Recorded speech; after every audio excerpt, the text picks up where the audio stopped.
因來佇高雄針對殘寮甲沼清的排水系統，即馬是加強來清塗刷，也調抽水機來備戰。捷運附近新設的這護線呢，嘛已經先甲合起來。雖然講今仔日早起這高雄市是無風無雨的，也毋過市政府佇8點就宣布應變中心一級開設，這港區嘛有軍艦甲漁船提早入來避風台。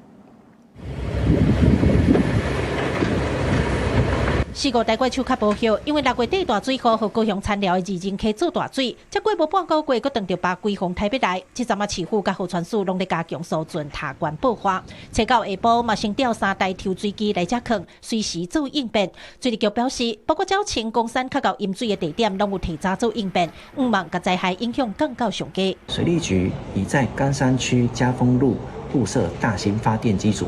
可以支援國道1號下方東西兩側及潭底路周邊等多座抽水站。雖要把規風台減少，不過高雄市府是唔敢代誌，早起市區也無風無雨，不只有真儕店家，攏已經甲大型的廣告篷布收好勢。港內嘛有海巡甲國軍的軍艦提早入來避風台。若最近大家真關心的捷運護線，國際公司車到下晡已經先派人去收好勢啊。因應颱風來襲，在發布海上颱風警報之時，高捷公司會派員預先予以收責防台，解除海上颱風警報之後，再恢復使用。昨就開始買，昨攏提早買啊，今就較無人啊，因為講買有好大家，因為這個菜市啊，大部攏較有年紀的人啊，